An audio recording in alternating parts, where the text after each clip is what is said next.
కొన్ని చోట్ల రాత్రిపూట ఇచ్చే కరెంటు కొరకు మేము వెళ్ళాల్సి వస్తుంది. లో వోల్టేజ్తో మోటార్లు పడిపోతున్నాయి. మేము కాపలాకు వెళ్తే తప్ప మళ్ళీ కరెంటు పెట్టుకునే పరిస్థితి లేదు అని చెప్పిపోయి రైతులు మళ్ళీ రాత్రిపూట బావుల దగ్గరికి పోయి కరెంట్ షాక్ గురై లేదా పాము కాటు గురై మరణించే పరిస్థితులు మళ్ళీ వచ్చినాయి. దురదృష్టవశాత్తు ప్రజలు ఏదో మార్పు వస్తుందని వీళ్ళు ఏదో మార్పు తెస్తారని అనుకుంటే మార్పు మళ్ళీ వెనక్కి తీసుకుపోయాను. పర్టికులర్గా వ్యవసాయ రంగం విషయంలో పూర్తిగా 2014 నాటి ముందు పరిస్థితులను పునరావృతం చేస్తూ ఉంది ప్రభుత్వం నిర్లక్ష్య ధోరణితో. వాస్తవానికి కాళేశ్వరం నుంచి 100 టీఎంసీల నీళ్లు తీసుకునే అవకాశం ఉండే, దానికి సరిపోయే ప్రాజెక్టులు కూడా ఉండే, నిల్వ చేసుకోవడానికి సరిపోయిన ప్రాజెక్టులు కూడా ఉండే.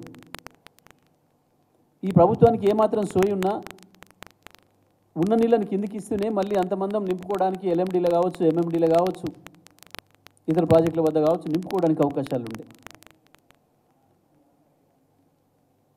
కానీ వీళ్ళ నిర్లక్ష్య ధోరణి వల్ల, వీళ్ళ కక్షపూరిత ధోరణి వల్ల కేవలం నీళ్ళు ఇవ్వకుండా చేసి ఏదో కాళేశ్వరం పోయిందని ప్రచారం చేసినాం కదా, కేసీఆర్ని బదనాం చేయొచ్చు అనే ఒక దుర్మార్గమైన ఆలోచనతో రైతాంగం ఉసురు తీస్తున్నారు.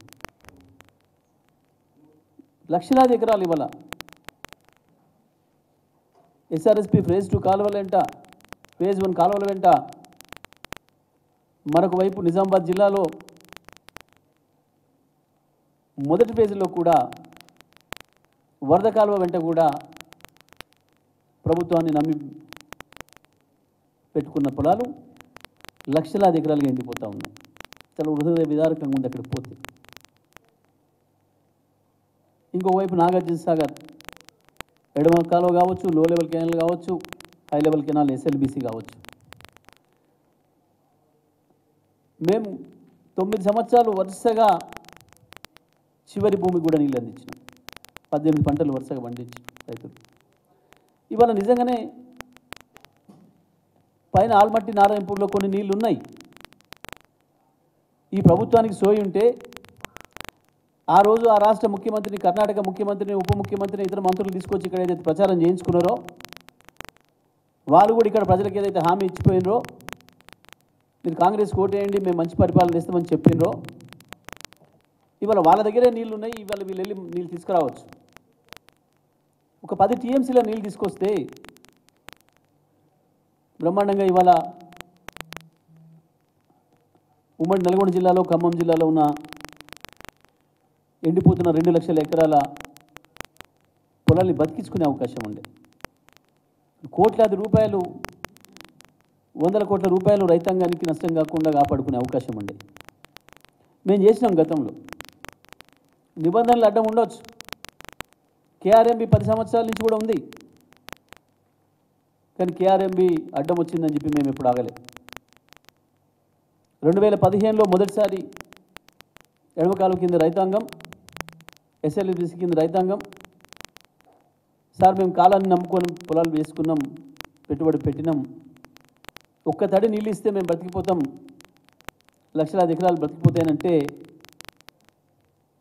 నిబంధనలను ఎట్లా ఉన్నా ఖమ్మం పాలేరు మంచినీళ్ళు తీసుకుపోవాల్సిన అవసరం ఉంది కాబట్టి ఆ సాకుతో నీళ్ళు తీసుకుపోయినాం. రైతులు వాళ్ళ పద్ధతిలో వాళ్ళు వాటిని ఎట్లా వాడుకోవాలో వాడుకొని పంట పొలాలను రక్షించుకున్నారు. మొన్న వానాకాలం కూడా అదే పద్ధతుల్లో ఇబ్బంది జరిగితే మళ్ళీ పాత పద్ధతులను చెప్పినాం రైతాంగానికి, రైతు సంఘాలను పిలిచినాం. ప్రభుత్వం చేసే పని ప్రభుత్వం చేస్తుంది, మీరు చేసేది మీరు చేసుకోండి, పంట పొలాలను బతికించుకోండి అని చెప్పినాం. అంటే రైతులు బతికించుకోవడం కొరకు, రైతాంగాన్ని కాపాడుకోవడం కొరకు ప్రభుత్వం కొన్నిసార్లు నిబంధనలు పక్కన పెట్టైనా పనిచేస్తున్న పరిస్థితి వస్తే చేసిండు కేసీఆర్ గారు ఆ రోజు. కానీ ఇవాళ దమ్ము లేదు. నాగార్జున సాగర్ కాలువ కట్ట మీదకి పోవడానికి లాగులు నడుస్తున్నాయి ఆ జిల్లా మంత్రులకు. ఇక్కడ వచ్చి మీడియా ముందట ఎగిరెగిరి పడే మంత్రులు ప్రపంచంలో ప్రతి విషయానికి ఊర్లో పెళ్లికి కుక్కల హడావుడని వీళ్ళకి ఏ సంబంధం లేని విషయాల్లో కూడా ఎగిరెగిరి పడే కోమటిరెడ్డి వెంకటరెడ్డి నాగార్జున సాగర్ కట్ట మీద నడు ఇప్పుడు తీ తుమ్ము ఎడమ కాలువ తుమ్ము తీసి నీళ్ళు తీసుకురానికి దమ్ముంటే, అది సోయి లేదని చేత కాదు, నిద్ర నటిస్తున్నాడు. 10 రోజులుగా నేను పొలాల గట్లెంబడి తిరుగుతుంటే, ఎండిపోయిన పొలాలు తిరుగుతుంటే నిద్ర నటిస్తున్నాడు. తేలుగుట్టిన దొంగలాగా తప్పించుకు తిరుగుతున్నాడు. ఉత్తమ్ కుమార్ రెడ్డికి ఉత్తదే పరిజ్ఞానం లేని ముచ్చట.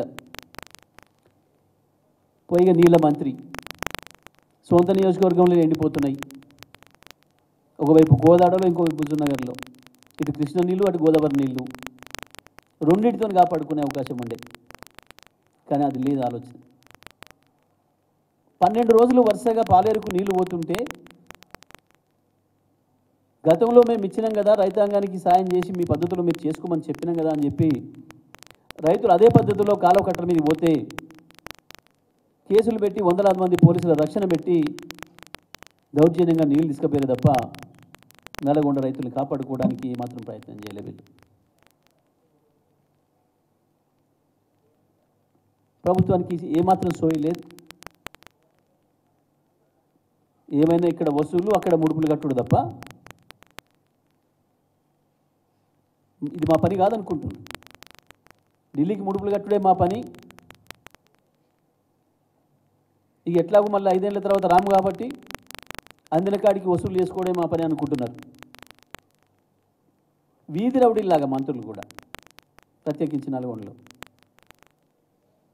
రైస్ మిల్లర్లను భయపెట్టించి కోట్ల రూపాయలు, క్రషర్ మిషన్లను భయపెట్టించి కోట్ల రూపాయలు,